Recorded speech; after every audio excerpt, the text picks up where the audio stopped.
I don't know what the more memed movie out of 2019 was. It was either this or Joker. Sound off in the comments. So, Uncut Gems is directed by the Safdie brothers and stars Adam Sandler. With his debts mounting and angry collectors closing in, a fast-talking New York City jeweler risks everything in hope of staying afloat and alive. So, Uncut Gems was a film I was very excited to watch over the last few weeks because recently I delved into the Safdie brothers by watching one of their films, which was Good Time, and that was, of course, a brilliant film I absolutely loved. I was so impressed with Good Time. I knew I was going to like it, but I didn't think I was going to love it anywhere near as much as I did. I was really impressed with Good Time. Robert Pattinson's performance was absolutely groundbreaking. I even loved Benny Safdie in the movie as well, and the score and the visual style was just so distinct that it really showed me that the Safdie brothers did have this really distinguishable style that I couldn't wait to see continue. And when I saw that Uncut Gems was on Netflix now and it was ready to be watched, I just couldn't wait. I did savor it a little bit. I wanted to get over Good Time so I could prepare myself for Uncut Gems. But now that I've seen Uncut Gems, it just absolutely floored me, and I cannot wait to talk about it. Adam Sandler is absolutely electric in this film. His performance is relentless. His performance is just so groundbreaking. Like, Adam Sandler, you know, he gets a lot of shit, but also he's a really good actor when he puts his mind to it. Like, if he's actually given a good script and a good character, and he actually gives, you know, two shits about the movie, he can actually really nail it, and this is a perfect example of that. I think this is potentially his best role. I mean, I've not seen Punch Drunk Love. I've also not seen the Meyerowitz stories. I really want to watch that though. I'm going to watch that soon. But out of the movies that I've seen and from what I've heard, this is easily his best performance.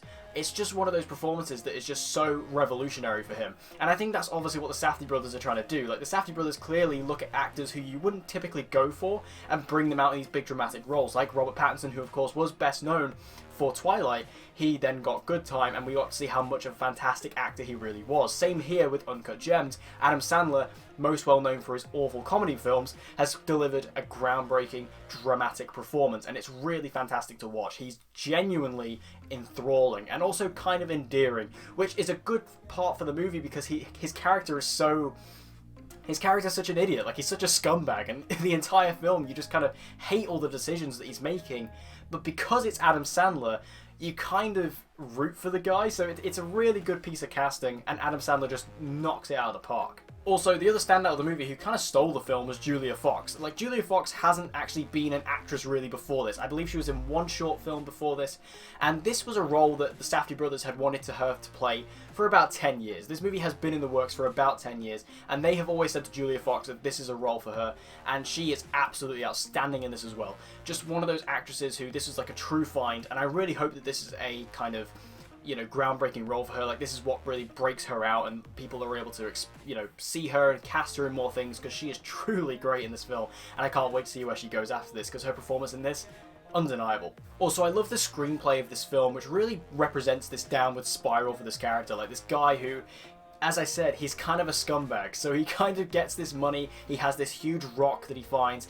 that he's been looking for years, and then he sells it off, he loses that rock, and then he has to go and find it, but on the way he's, you know, getting money from other people and making bets with that money to try and make more money, and it's just those things where you're watching it and going, dude, just don't do these things, just chill out, it'll be fine. But he just keeps making these bad decisions and really poor decisions that it just makes you, again, kind of hate the character but also love him at the same time because of how likable Adam Sandler is in the role. And I think that story and that style of screenplay works really well for this movie and for this character, and that was really fun to follow along with. And linking into that, I really love the script in the film as well because it felt so authentic, it felt so real. The way people talk in this movie is incredibly realistic because the way that they kind of depict it is that everyone in this film is constantly yelling and everyone is constantly talking over each other and everyone is trying to get their point across by, you know, getting one up on the other person, yelling louder to get on top of them, and then they're yelling on top of them, and it's incredibly intense and it's hard to listen to sometimes. Like, it's one of those, like the sound design, the way you're trying to kind of interpret what everyone's saying, like sometimes you don't catch what everyone's saying because they're just yelling so much and they're yelling over each other that some of it gets lost, and it's incredibly realistic. And while this is something that it may turn some people off, like this kind of style of not being able to hear every single little line of dialogue because of how kind of morose it is, it's still one of those things where it's incredibly realistic, and I think that that is clearly what the Safdie brothers are going for with this, and that is why it succeeds. It feels so authentic and so real. And sticking with that theme, this movie does have a real sense of realism about it as well. One thing I knew going into it is that Kevin Garnett, the basketball player, was a part of the movie, and also that The Weeknd, who of course is a big artist, was also a part of the movie. But what I didn't expect was that they actually are playing themselves. I didn't realise this. Like, I didn't realise that Kevin Garnett was actually playing Kevin Garnett, and The Weeknd was playing The Weeknd. So this movie essentially takes place in the real world. And obviously, loads of movies do. This isn't exactly a unique thing. It's just something I didn't expect. And as I said, this movie is really going for this grounded realism.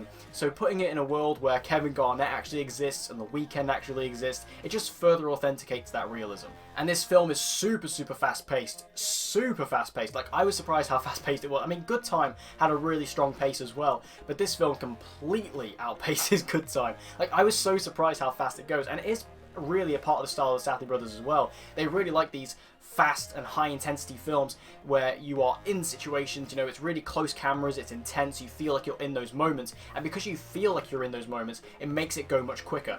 And that is the pacing of this movie. Like, this film isn't exactly short either. I mean, it's 2 hours and 15 minutes, so it's a decent runtime, and it flies by.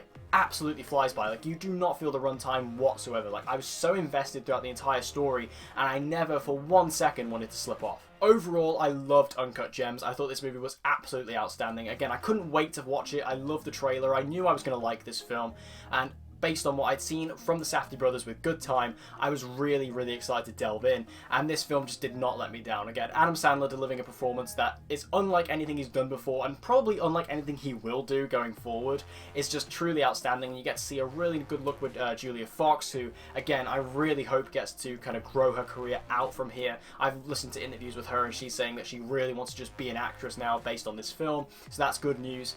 And also, just the way this film is made, it's just so intense, it's so exciting, it's so enthralling, and you just want to experience this story, and you're locked in. You don't want to come out again, and by the time you do finish the movie, you just feel like just doing a big sigh, a sigh of relief that it's over. Not because it's bad, but because the tension has finally been lifted. And it's just a really strong film, and in regards to whether I prefer Uncut Gems or Good Time, I'd say I prefer Uncut Gems to Good Time. I think I prefer the story of Uncut Gems a little bit more, but to be honest, they're very, very close. But for me, Uncut Gems, it was an absolutely phenomenal film. This is easily one of my favourites of the year so far, and I definitely will be watching it again sometime soon. And with that said, I'm going to give Uncut Gems a 9 out of 10.